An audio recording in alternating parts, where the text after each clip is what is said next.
Hello students, welcome to Bhandari sir classes. कैसे हैं आप? होप कि आप सब लोग सही होंगे, अच्छे होंगे और अपनी पढ़ाई पर ध्यान दे रहे होंगे। तो आज मैं आपके लिए एक टॉपिक लेके आया हूँ। ये है इंटरनल रिकंस्ट्रक्शन। कंपनी का रिकंस्ट्रक्शन करना। Internal mean within the company, and अगर इसका मीनिंग समझें, internal mean within the company, reconstruction mean reorganise. ये एक ऐसा केस है जिसमें हम क्या करते हैं, हम किसी कंपनी को लिक्विडेट नहीं करते हैं, किसी कंपनी को समाप्त नहीं करते हम यहाँ पर, ना कोई नई कंपनी फॉर्म करते हैं। तो क्या करते हैं यहाँ पर जो हमारी एग्जिस्टिंग कंपनी है उसी में ही चेंज करते हैं। एक्चुअल हमें चेंज की ज़रूरत क्यों होती है, क्यों हम कंपनी को रीऑर्गेनाइज करने की बात कर रहे हैं, रिकंस्ट्रक्ट करने की बात कर रहे हैं, तो बताते हैं आपको थोड़ा सा इसके बारे में। जिन कंपनियों को रिकंस्ट्रक्शन की बात हम कर रहे हैं, रीऑर्गेनाइज करने की, इंटरनल रिकंस्ट्रक्शन की हम बात कर रहे हैं, उनकी सिचुएशन एक्चुअल में थोड़ा फाइनेंशियली सिचुएशन ठीक नहीं होती है।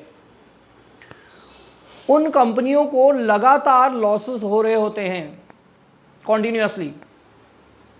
सपोज करो उनको पिछले 4 साल से 5 साल से लगातार लॉसेस हो रहे हैं, और वो सिर्फ इस होप पर कि शायद नेक्स्ट ईयर में उनको क्या होगा, प्रॉफिट हो जाएगा, उससे नेक्स्ट ईयर में प्रॉफिट हो जाएगा, फिर नेक्स्ट ईयर में प्रॉफिट हो जाएगा। लेकिन हो ऐसा रहा नहीं है, हर साल लॉस हो रहा है, और ये कॉन्टिन्यूअस लॉस जो है उनकी बैलेंस शीट में क्या हो रहा है, एक्यूमुलेट हो रहा है।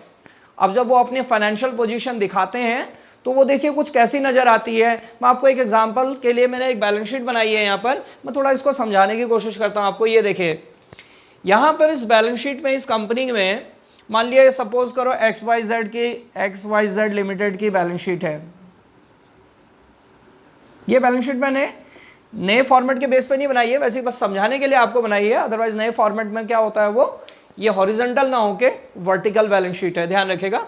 तो फिलहाल तो मैं आपको सिर्फ ये समझाने के लिए कि आपको मालूम है एसेट्स लाइबिलिटीज़ कहाँ होती हैं। ये सारी एसेट्स हैं आपकी, ये सारी लाइबिलिटीज़ होती हैं, पता तो है ही आपको। आप बैलेंस शीट में इतने सारे जगह पढ़ते हैं, ये एसेट्स हैं एंड दीज आर लाइबिलिटीज़। अच्छा, एसेट्स में देखिए क्या है, कैश दिया है, बैंक दिया है, डेटर्स दिया है, प्लांट एंड मशीनरी दिया है, लैंड एंड बिल्डिंग दी है, गुडविल दी हुई है, प्रॉफिट एंड लॉस का लॉस वाला पार्ट दिया है। इधर इस साइड में अगर आप देखेंगे क्रेडिटर्स दिए हैं, डिवेंचर्स दिए हैं, रिजर्व्स दिए हुए हैं। रिजर्व्स हो भी सकते हैं दिए हुए और जनरली नहीं भी हो सकते हैं, मैं फिर कह रहा हूँ। कैपिटल आपको दे रखी है, इक्विटी शेयर कैपिटल है 4 लाख रुपीज़ की, 40,000 शेयर्स हैं ₹10 ईच, और 10% प्रेफरेंस शेयर कैपिटल है 1,60,000 का। तो अगर आप इसको देखेंगे तो ये पूरे हो रहे हैं 10,10,000।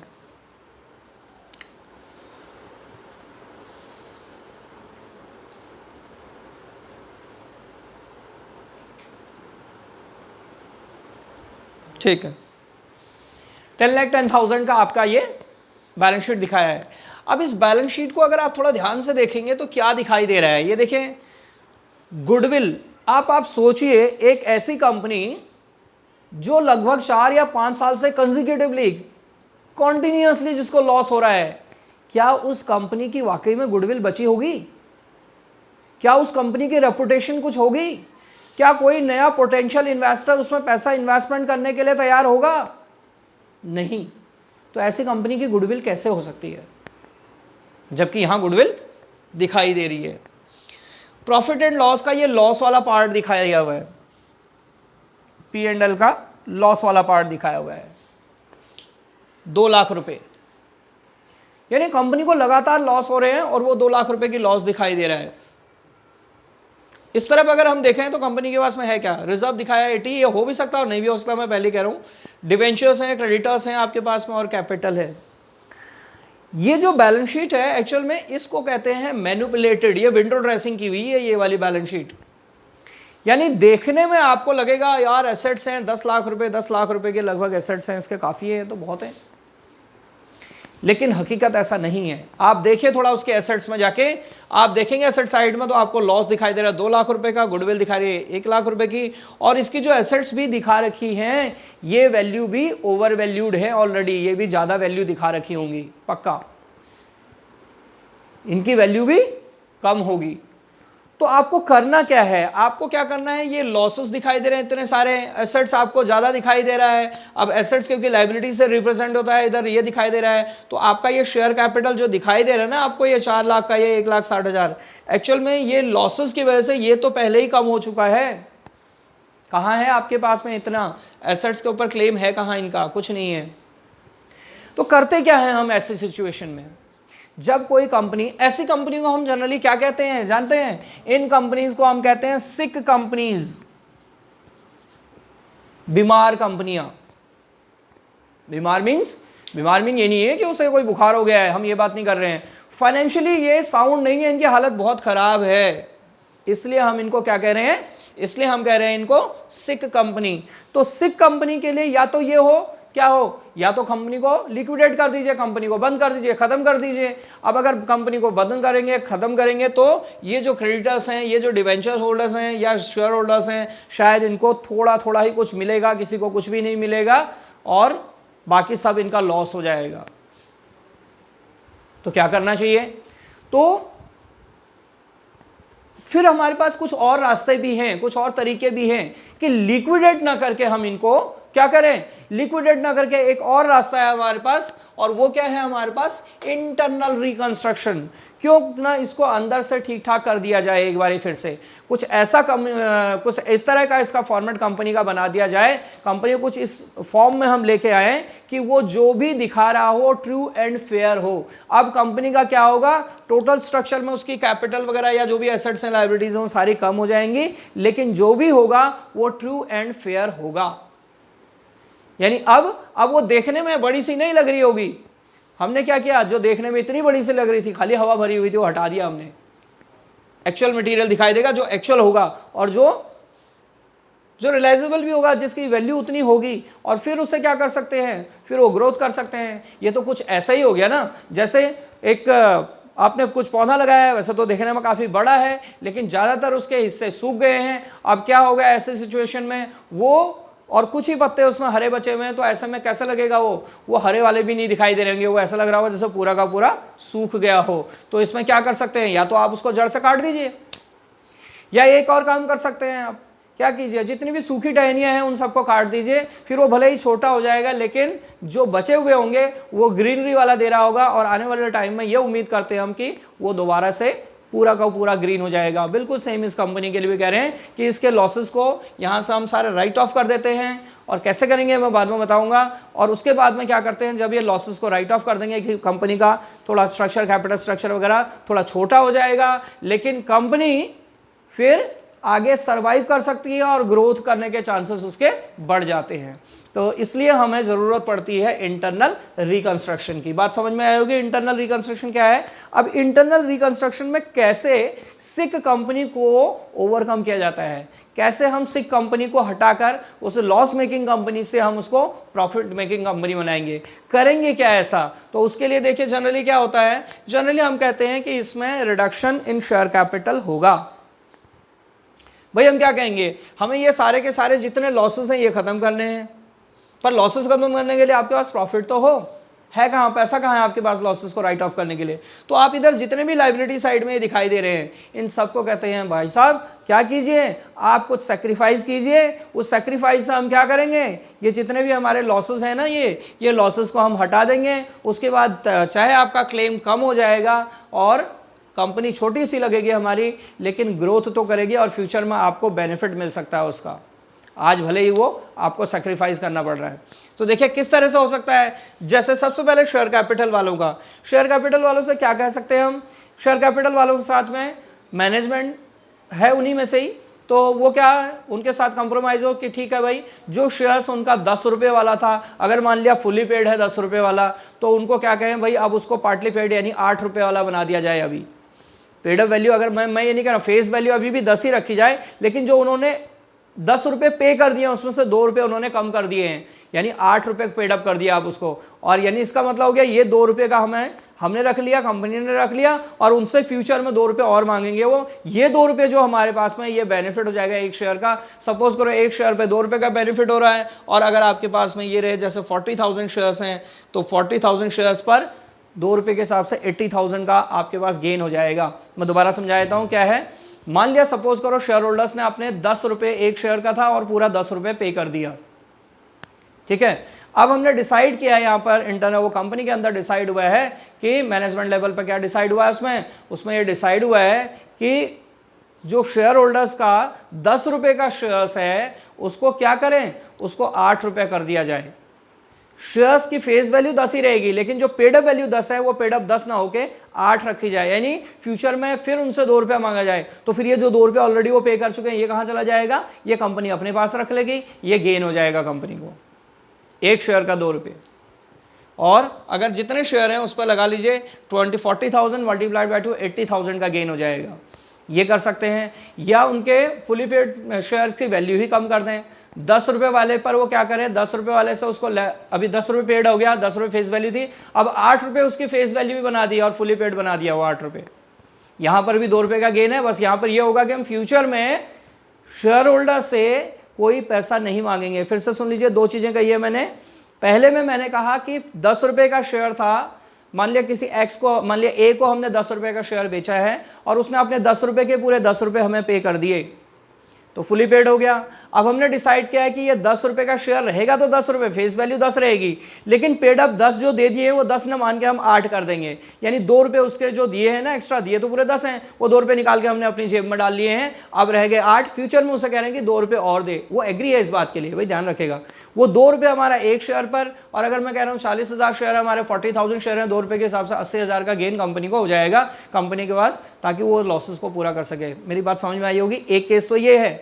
दूसरा केस क्या है आपके पास में, यहां आपने 10 रुपए का शेयर था, मान लिया वो भी फुली पेड था, आपने क्या किया, उसको 8 रुपीज उसका फेस वैल्यू 8 रुपए कर दिया और वो भी फुली पेड मान लिया, तो यहां पर भी 2 रुपये बचे आपके पास में, तो यहाँ ये 2 रुपये आपने जेब में डाल लिया। बस ये होगा, यहाँ पर शेयर ही 8 रुपये का है तो फ्यूचर में आप उनसे 2 रुपये नहीं मांगेंगे क्योंकि फेस वैल्यू आपने 8 रुपये कर दी। तो यानी इस तरह से दोनों ही तरीके से गेन हो सकता है कंपनी को शेयर कैपिटल से। बिल्कुल सेम चीज़ आप इनके कर सकते हैं, प्रेफरेंस शेयर होल्डर्स वालों से कह सकते हैं, या तो प्रेफरेंस शेयर होल्डर्स को आप क्या कर सकते हैं, इक्विटी शेयर दे सकते हैं, उनको कहें कुछ सेक्रीफाइस करें, ऐसी वो भी कुछ सेक्रीफाइस कर देंगे आपके लिए। क्या करेंगे, हो सकता है वो जो शेयर्स उनका 100 रुपीज़ वाला है अभी, वो 100 का ना होके 50 का कर लें, तो 50 रुपीज़ का सेक्रीफाइस उनकी तरफ से हो जाएगा। आप कहेंगे फ्यूचर में क्या बेनिफिट मिलेगा, फ्यूचर में इनका ये जो 10% का प्रेफरेंस शेयर का इनका रेट ऑफ डिविडेंड फिक्स होता है, ये क्या कर देंगे, इसको हम बढ़ा सकते हैं, इसको हम 10 की जगह 12% कर सकते हैं। तो अब हम उनको कह रहे हैं कि फ्यूचर में जब प्रॉफिट होगा हम तुम्हें 12% का प्रेफरेंस डिविडेंड देंगे, 12% का डिविडेंड देंगे हम तुम्हें, रेट ऑफ डिविडेंड होता है ये। फ्यूचर में जब हमारी कंपनी को गेन होगा तो आपको 10 की जगह 12% देंगे, आप कृपया करके थोड़ा सेक्रीफाइस कीजिए। तो मान लिया उनका 100 रुपीज़ का जो शेयर्स था वो 50 रुपीज़ में कन्वर्ट कर दिया, तो 50 रुपीज़ कंपनी को इस समय बेनिफिट हो जाएगा। तो इस तरह से इन्होंने भी कुछ सेक्रीफाइस किया। अब बात करते हैं अदर से, एक्सटर्नल लाइबिलिटीज़ वालों से। क्रेडिटर्स को कहा गया भाई अगर आपको चाहिए, देखिए या तो ये हो सकता है कि कंपनी लिक्विडेट कर दें, लिक्विडेट कर देंगे तो आपका ज़्यादातर सारा पैसा डूब जाएगा, या आप थोड़ा कॉपरेट कीजिए, हमारे साथ कंप्रोमाइज़ कीजिए, और उस कंप्रोमाइज़ या कॉपरेशन में क्या करना है आपको, आप भी अपने इससे टोटल क्लेम में से थोड़ा पैसा सेक्रीफाइस कीजिए। मान लिया वो कहते हैं कि ठीक है भाई 1 लाख ये 20,000 था, अब वो सिर्फ 60% ही इसका पैसा लेंगे, इसका मतलब 40% वो भी सेक्रीफाइस करने के लिए तैयार हैं, ये भी हमारा गेन हो गया यहाँ पर 40% इसका, तो 40% का आप निकाल सकते हैं कितना होगा, 48,000 लगभग, यहाँ से भी गेन हो गया आपको। डिवेंचर्स वालों को, अब डिवेंचर्स वालों को उनको बोला भाई आप भी सेक्रीफाइस कीजिए, वो क्यों करें, उनको भी वही समझाना पड़ेगा भाई, या तो आपका ये ज़्यादातर पैसा डूब जाएगा, या हम चाहते हैं कि कंपनी जो है सर्वाइव करे, और सर्वाइव करने के लिए आपसे थोड़ा सेक्रीफाइस चाहिए, तो कहेगा फ्यूचर में बेनिफिट क्या होगा। यहाँ भी ऐसे कर सकते हैं, या तो डिवेंचर्स को आप शेयर्स दे सकते हैं, या फिर आप क्या कर सकते हैं, इसका रेट ऑफ डिविडेंड जो है आप इसको बढ़ा सकते हैं, 7 की जगह 8% 9% का कर सकते हैं, कि इन फ्यूचर उनको इंटरेस्ट जो है वो ज़्यादा मिलेगा डिवेंचर्स होल्डर को, डिवेंचर होल्डर्स को। बात समझ में आई। तो कुछ इस तरह से क्या हुआ, क्रेडिटर्स वाले ने सेक्रीफाइस किया, डिवेंचर्स होल्डर ने सेक्रीफाइस किया, कुछ रिजर्व्स था अगर मान लिया है तो जनरली होगा भी नहीं, और शेयर होल्डर्स ने, इक्विटी शेयर होल्डर्स ने सेक्रीफाइस किया, प्रेफरेंस शेयर होल्डर्स ने सेक्रीफाइस किया। ये सारा सेक्रीफाइस हमने एक अकाउंट में डाल देते हैं, एक अकाउंट ओपन करते हैं यहाँ पर, उस अकाउंट का नाम है रिकंस्ट्रक्शन अकाउंट। या कैपिटल रिडक्शन अकाउंट भी कहते हैं। तो रिकंस्ट्रक्शन अकाउंट जो है उस रिकंस्ट्रक्शन अकाउंट में ट्रांसफर करते हैं और वहां जितना गेन होता है उससे हम क्या करते हैं, उससे हम ये प्रॉफिट एंड लॉस का ये जो लॉस दिखाई दे रहा है हमें इसे राइट ऑफ करते हैं, उससे हम गुडविल राइट ऑफ करते हैं, उससे अगर कोई एसेट्स आपकी जैसे प्लांट एंड मशीनरी या लैंड एंड बिल्डिंग इनमें से कोई भी ओवर वैल्यूड अगर है, मतलब जिसकी वैल्यू ज़्यादा दिखाई हुई है, तो उसको क्या करते हैं, उसको भी रिड्यूस कर देते हैं, उसको भी कम कर देते हैं और रिड्यूस करके मीन एक्चुअल वैल्यू पे ले आते हैं। तो ऐसे में लॉस होता है और वो लॉस भी हमें राइट ऑफ इन्हीं प्रॉफिट में से करना है जो प्रॉफिट हमने किसमें रिकंस्ट्रक्शन अकाउंट में ट्रांसफर किए थे वहाँ से। तो इधर के जो जितने भी हमारे लॉसेस हैं या जितना ओवर वैल्यूएशन है वो भी लॉस है हमारा, उसको हम कम करते हैं, उसकी फेयर वैल्यू पे लेके आते हैं, ये लॉसेस को राइट ऑफ करते हैं और यही काम राइट ऑफ करने के बाद में इनके सेक्रीफाइस से करते हैं, जहाँ पर एक इंटरनल रिकंस्ट्रक्शन अकाउंट के अंदर आपको एक रिकंस्ट्रक्शन अकाउंट बनाना होता है और इस रिकंस्ट्रक्शन से ही ये सब कुछ सॉल्व हो जाता है। फिर से क्या होगा, मैंने कहा ना, फिर एक true and fair financial position दिखा रही होगी इनकी ये बैलेंस शीट। और मैंने कहा ना, अब ये साइज़ में थोड़ा छोटी हो गई लेकिन हरी भरी दिख रही होगी, जिसके ग्रोथ के चांसेस होते हैं, फ्यूचर में इसका बेनिफिट इन सबको मिलेगा। ठीक है, ये बात समझ में आई। अब मैं आता हूँ अकाउंटिंग ट्रीटमेंट पर। तो मैंने आपको जो समझाया वो थोड़ा आपको समझ में आया होगा, दोबारा सुन लीजिएगा उसको एक बारी। इंटरनल रिकंस्ट्रक्शन में होता क्या जनरली, इंटरनल रिडक्शन जो है वो क्या करता है, इंटरनल रिकंस्ट्रक्शन जो है वो leads to reduction in, internal reconstruction जो है क्या करता है, internal reconstruction leads to reduction in share capital, reduction in capital. Generally इससे क्या होता है, कैपिटल में रिडक्शन होता है। और ये रिडक्शन कैसे कैसे कर सकते हैं, कुछ ऐसा होता है, मेन तो यही होता है ना, सबसे पहले रिडक्शन तो यहीं से होता है, कैपिटल के अंदर ही होता है। ठीक, सबसे पहले इन्हीं को बोला जाता है आप सैक्रिफाइस कीजिए। कैसे कर सकते हैं, by reducing the liability of the shareholders in respect of any unpaid amount on the shares. क्या करें, जो अमाउंट उनका अनपेड है, जो अमाउंट उनका अनपेड है, मान लिया 10 रुपये का शेयर है, 8 रुपये पेड है, अभी 2 रुपये अनपेड है, उसे कैंसिल कर दीजिए। एक तो ये हो सकता है by reduction the liability of the shareholders in respect of any unpaid amount. अब मान लिया 2 रुपये आप कह रहे हैं 10 रुपये देने थे, उन्होंने 8 पे कर दिए, अब 2 रुपये अनपेड है, उस 2 रुपये को आपने कैंसिल कर दिया, तो आपकी कैपिटल जो है, अगर 40,000 शेयर्स हैं तो 2 रुपये के हिसाब से 80,000 की कैपिटल कम हो जाएगी। ऐसे में एक काम तो ये हो गया। दूसरा, by cancelling the paid up capital which is not represented by asset, और या हम उस एसेट्स को कैंसिल कर दें जो हमारी एसेट से, by cancelling the paid up capital which is not represented by asset, जो एसेट से जो भी कैपिटल हमारी रिप्रेजेंट नहीं होती है हम उसको क्या करें, उसको भी कैंसिल कर दें, कैंसिल कर सकते हैं हम कैपिटल को। Bye paying off surplus capital if any which is in excess of the needs of the company, या एक काम कंपनी और कर सकती है, अगर मान लिया कंपनी के पास ज़्यादा कैपिटल है, उसको उसकी ज़रूरत ही नहीं है, तो ऐसे भी वो कैपिटल रिडक्शन कर सकती है। क्या कर सकती है कि जो एक्स्ट्रा कैपिटल है जिसकी उन्हें ज़रूरत नहीं है उसको वो वापस दे दे, ये भी हो सकता है। खैर, मेन अकाउंटिंग ट्रीटमेंट क्या है आपकी, वो ये है, ये तो रिकंस्ट्रक्शन में जो रिडक्शन इन शेयर कैपिटल होता है कैसे होता है वो वाली बात है।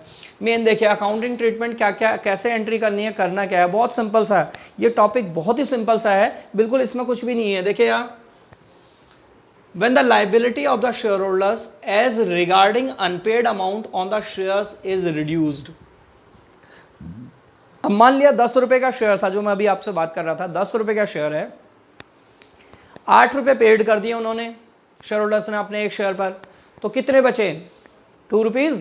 तो 2 रुपये जो आपके बचे हुए हैं उनको क्या कर रहे हैं, हम रिड्यूस कर रहे हैं। ये देखिए क्या लिखा है, when the liability of the share holders की लाइबिलिटी वो 2 रुपये के लिए जो बची हुई है अभी, as regarding to unpaid amount on the shares reduced. अब वो जो शेयर्स पे 2 रुपये बचे हुए हैं, जब मैं बता रहा था ना 10 में से 8 दे दिए, 2 बच गए, उसको अगर हम क्या करें, जब हम उसको रिड्यूस कर देते हैं तो क्या एंट्री हो जाएगी हमारी, ये देखें, share capital partly paid up to share capital fully paid. कैसे, share capital partly paid up का मतलब पहले वाला जो शेयर था हमारा 10 रुपये का था, उस 10 में से आपने पे कितना किया, 8, तो वो 8 रुपये आपके डेबिट हो जाएंगे। ध्यान रखिएगा, आपका शेयर 10 रुपये का था पुराना वाला, पेड कितना था, 8, तो पार्टली पेड वाला 8 रुपये आपने डेबिट कर दिया। अब आप कह रहे हैं 10 रुपये वाला, हालांकि पहले क्या था, 10 रुपये में से आपने 8 ले लिए थे, आप 2 और लेने थे, लेकिन आप क्या कर रहे हैं, ये लाइबिलिटी को कैंसिल कर रहे हैं, 2 रुपये जो उन्होंने देने थे उसको कैंसिल कर रहे हैं। तो आपने क्या किया, वो पुराने वाले 10 वाले शेयर को 8 में कन्वर्ट कर दिया। तो वही 8 रुपये आपने कहा नहीं भाई ठीक है फुली पेड हो गए, ये 8 रुपये पर ही। अब ये शेयर 8 रुपये का 10 का नहीं है, आपको कुछ और एक्स्ट्रा पे नहीं करना है।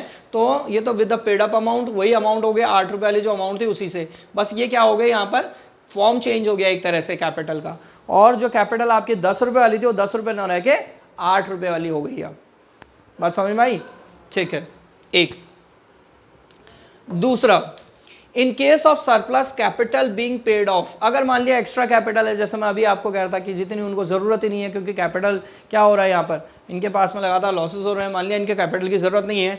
Share capital account debit to shareholders account, यहाँ पर एंट्री क्या होगी, शेयर कैपिटल हमारा डेबिट हो जाएगा, ये ड्यू हो रहा है शेयर होल्डर्स को, और जब शेयर होल्डर्स को हम पेमेंट कर देंगे तो shareholders account to bank, ये तो आप पहले से ही ड्यू करने की एंट्री ये हो गई, और ये पेमेंट करने की एंट्री हो गई। कितना अमाउंट ड्यू और पे करना है, जो सरप्लस लग रहा है आपको, जितना क्वेश्चन में गिवन होगा वो, जनरली ये भी नहीं दिए होते वैसे। अच्छा, थर्ड वाला, when share capital is cancelled, जब आपके क्या करते हैं, शेयर कैपिटल कैंसिल करते हैं। इस वाले में कैसे, when face value of shares is change bye the reduction of capital, यहाँ हमने क्या कर दिया, फेस वैल्यू चेंज कर दी रिडक्शन ऑफ कैपिटल करके। देखिए थोड़ा ध्यान से बता रहा हूँ, जो समझा रहा हूँ वो, हमने लिखा share capital old account debited. मान लिया ये हमारा जो पुराना वाला शेयर था 10 रुपये का था, और 10 रुपये पे हो गए थे इसमें, 10 रुपये का शेयर था और 10 रुपये पूरे के पूरे मिल गए थे हमें उसके। तो हमने लिखा शेयर कैपिटल ओल्ड वाला अकाउंट डेबिट, 10 रुपये लिखना है, यानी 10 रुपये का। अब नया वाला आपने क्या किया, आपने उसको क्या कर दिया है, उसको रिड्यूस कर दिया है। व्हेन फेस वैल्यू जो पहले 10 रुपये थी, वो कह रहा है उसको आपने चेंज कर दिया bye reduction the share capital, आपने कर दिया नए वाले को, लिखा 8 रुपये जी। अब तो आपने 10 रुपये वाले शेयर को 8 रुपये में कन्वर्ट कर दिया, 10 रुपये वाले शेयर को 8 रुपये में कन्वर्ट कर दिया। इसका मतलब यह है कि आपने उसकी फेस वैल्यू चेंज कर दी। तो 10 रुपये शेयर होल्डर ने आपको पूरे 10 रुपये दिए थे, फुली पेड भी था वो, हाँ, फेस वैल्यू 10 थी। आपने कहा नहीं, अब इसको एडजस्टमेंट कर लिया, आपस में जो भी हुआ एग्रीमेंट हुआ होगा, आपस में कंसेंट हुआ होगा, उसके बाद में वो कहते हैं कि नहीं अब ये 8 रुपये का होगा। तो फिर नया शेयर, हमारा पुराना शेयर जो कैंसिल कर रहे हैं वो डेबिट कर देंगे 10 रुपये के हिसाब से। नया शेयर जो है हमारा 8 रुपये वाला बन गया है, वो 8 रुपये से क्रेडिट हो जाएगा। इसका मतलब हमें 2 रुपये का बेनिफिट होगा। अब उनके जो एक्स्ट्रा 2 रुपये दिए हुए थे वो उनको वापस ना देके हमने अपने पास रख लिए, रिकंस्ट्रक्शन अकाउंट में डाल दिए। ध्यान रखना, जब भी गेन होगा या जब भी लॉस होगा, जब भी गेन होगा हमें या जब भी लॉस होगा, हम कहाँ ट्रांसफर करेंगे इसको, रिकंस्ट्रक्शन अकाउंट के अंदर ट्रांसफर करेंगे इसको। जब भी गेन होगा या लॉस होगा, इसको कहाँ ट्रांसफर करना है, रिकंस्ट्रक्शन अकाउंट के अंदर, ध्यान रखिएगा। तो यहाँ पर जैसे मैंने कहा, अब सपोज करो आपने कहा जी ये 10 रुपीज़ का है, मैंने कहा 40,000 शेयर है मेरे, तो कितने हो गए, 40,000 शेयर्स 10 रुपीज़ के हिसाब से कितने हुए, 4 लाख के, 4 लाख के हो गए ना। आपने कहा जी 8 रुपये के हिसाब से हमने नया शेयर बना दिया। अब 40,000 मल्टीप्लाइड बाय 8 करेंगे, कितने हो जाएंगे, 3,20,000। तो आपको 80,000 रुपये का गेन हुआ नहीं हुआ रिडक्शन का, वो 80,000 आपने क्रेडिट में लिख दिया। ये 80,000 का गेन हो गया हमारे को। यानी 10 रुपये वाले शेयर 10 रुपये वाले फेस वैल्यू वाले शेयर को 8 रुपये का कर दिया, जिसमें उन्होंने पे तो 10 कर दिए थे, लेकिन अब हमने वो रिड्यूस कर दिया 8 पर, और वो 2 रुपये एक्स्ट्रा जो था वो भी उनको वापस नहीं दिया है। तो वो कहाँ चला गया, वो हमारा गेन हो गया। मैंने कहा ना, जो भी गेन हो गया, जो भी लॉस होगा, वो कहाँ चला जाएगा, रिकंस्ट्रक्शन अकाउंट के अंदर। ठीक है, तो अब यहाँ तक हमने ये किया है कि यहाँ पर ये एंट्री आपके पास में, या ये तो पेड वाली तो कम ही होती है, ये एंट्री होती है आपके पास, ये ध्यान रखेगा। ये पहली इंपॉर्टेंट एंट्री होगी जो आपको एग्जाम में पूछते हैं जनरली। ठीक है, अब आते हैं सेकंड वाले में। इन case face value of shares remains unchanged, in case face value of shares remains unchanged by the reduction of capital.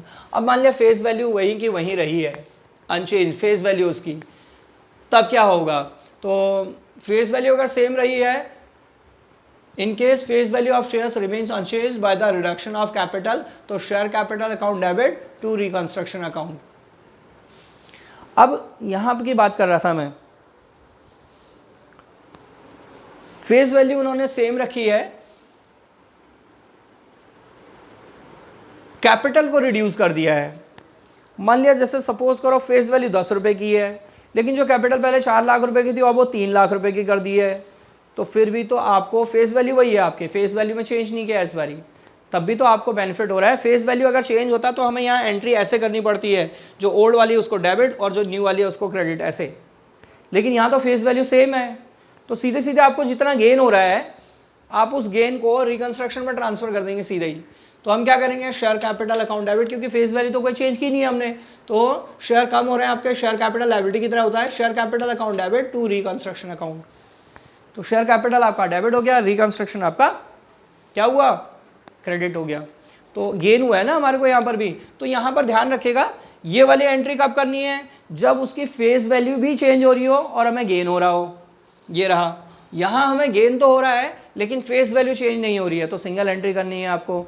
जितने का आपको, जैसा हमने कहा ना 4 लाख रुपए की आपकी शेयर कैपिटल थी, अब वो लेस होने के बाद घट के वो 3 लाख रुपए की हो रही है, लेकिन फेस वैल्यू उतनी ही रखी है हमने 10 रुपए की। तो पहले 40,000 शेयर से अब 30,000 शेयर ऑफ ₹10 ईच हैं 10 रुपये वाले, इसलिए हमने 10 रुपये वाले को नहीं लिखा, 10 रुपये को चेंज तो हुआ नहीं फेस वैल्यू, दैट्स वाई ये क्या हो गया, शेयर कैपिटल टू रिकंस्ट्रक्शन। यहाँ पर हम अलग अलग वैल्यूज वाला नहीं लिखना है, यहाँ भी रिडक्शन हुआ 1 लाख रुपए का, तो 1 लाख रुपए वहाँ जाएगा।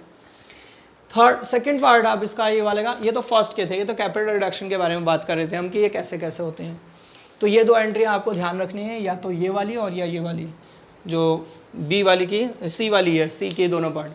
फिर दिया if the value of scheme of reconstruction outside liability is reduced. मैंने अभी अभी क्या कहा था आपको भाई, अगर आपको उसे बचाना है ना, क्योंकि ये इन सब के लिए एक घर जैसा है, अगर इनको चाहते हैं कि हमारी छत बची रहे तो भाई सबको ही सेक्रीफाइस करना पड़ेगा। तब क्या होगा, आउटसाइड लाइबिलिटीज मींस क्रेडिटर्स हैं यहाँ पर, डिवेंचर्स होल्डर्स हैं, या कोई और लोन वगैरह होता है या कुछ और होता है इस तरह का, ये लोग क्या कर रहे हैं, ये आउटसाइडर्स हैं ये। तो ये कह रहा है under the scheme of reconstruction outside liability is reduced. मान लिया सेक्रीफाइस करने के लिए तैयार हो गए, क्रेडिटर्स सेक्रीफाइस करने को तैयार हैं, डिवेंचर्स होल्डर सेक्रीफाइस करने को तैयार हैं, तो जितना वो सेक्रीफाइस करेंगे उतना हमें गेन होगा, और जो गेन होगा वो रिकंस्ट्रक्शन में क्रेडिट हो जाएगा, और जितने जितने के ये कम होंगे उतने ये डेबिट हो जाएंगे। जैसे मान लिया क्रेडिटर्स ने कहा जी हम 50% कर रहे हैं जी, सेक्रीफाइस कर रहे हैं, तो 60,000 इनका हो जाएगा, हम लिखेंगे सन्ड्री क्रेडिटर्स अकाउंट 60,000।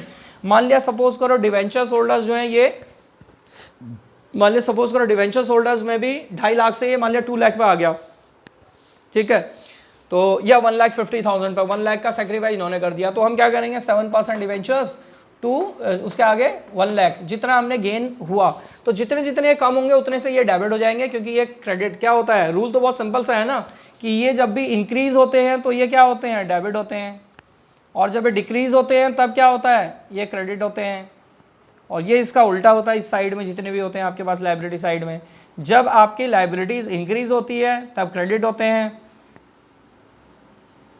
इधर, और जब ये डिक्रीज होते हैं तो डेबिट होते हैं। तो इसलिए मैं कह रहा हूँ कि क्रेडिटर्स को और ये डिवेंचर्स को दोनों को क्या कर दीजिए, दोनों को डेबिट कर दीजिए, इन दोनों को जितना जितना ये कम हो रहा है वो डेबिट हो जाएगा, और जो भी उनका अमाउंट टोटल गेन आएगा हमारा वो रिकंस्ट्रक्शन अकाउंट में चला जाएगा। ये बात समझ में आई।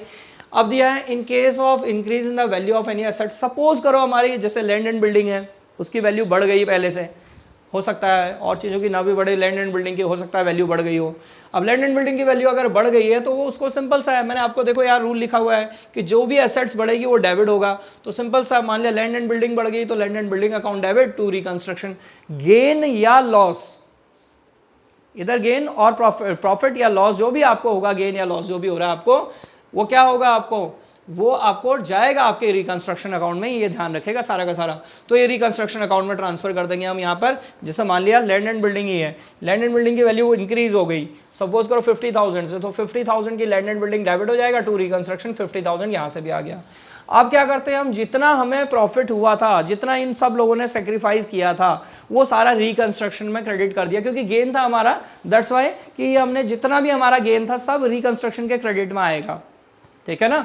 जब भी हम कोई ऐसा अकाउंट बनाते हैं जिसमें हमें प्रॉफिट या लॉस निकालना होता है तो उसका गेन क्रेडिट में ही होता है, ठीक है, ओके। तो यहाँ पर भी हम क्या करेंगे, रिकंस्ट्रक्शन अकाउंट हमने जितना भी होगा गेन सब जगह आप देखेंगे तो रिकंस्ट्रक्शन आपको क्रेडिट में ही आ रहा होगा, ठीक है। ये रिडक्शन या रिकंस्ट्रक्शन अकाउंट लिखिए इसको भी पूरा यहाँ पर,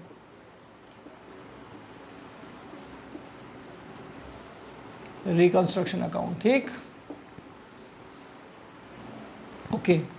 तो ये अब क्या होगा, अब आपको जितना आपका पैसा जमा हो गया वहाँ किस में, रिकंस्ट्रक्शन अकाउंट के क्रेडिट में, रिकंस्ट्रक्शन अकाउंट इसके क्रेडिट में, ये क्रेडिट साइड है ना इसकी, ये क्रेडिट साइड है, इसकी डेबिट साइड है। अब इधर क्या होगा, कहीं क्या आया होगा, शेयर इक्विटी शेयर कैपिटल से आया होगा, कहीं प्रेफरेंस शेयर कैपिटल से भी आया होगा, क्रेडिटर से आया होगा, 7% के डिवेंचर्स थे उनसे आया होगा, ठीक है। इधर आपके पास में मान लिया किसी एसेट्स की वैल्यू बढ़ गई तो वो भी आया होगा, जैसे हमने कहा था लैंड एंड बिल्डिंग की कुछ वैल्यू बढ़ गई थी वो आ गया। अब जिनके लॉस हो रहे हैं आपको, जैसे गुडविल लॉस हो रहा है आपका, गुडविल का ये गुडविल डेबिट में चला गया, P&L जो है आपका लॉस का वो डेबिट में डाल दिया आपने। और मान लिया आपका सपोज करो और किस में लॉस हो रहा है आपका, ये 2 राइट ऑफ कर दिया। अब मान लिया सपोज करो प्लांट एंड मशीनरी की वैल्यू कम हो रही थी तो प्लांट एंड मशीनरी की वैल्यू भी हमने यहाँ कम कर दी, राइट ऑफ कर दी। और उसके बाद में एक बात ध्यान रखेगा कि अगर इधर डेबिट में बच जाए तो ये कैपिटल रिजर्व में चला जाएगा, यहाँ बैलेंस अगर यहाँ डेबिट में बचा है तो।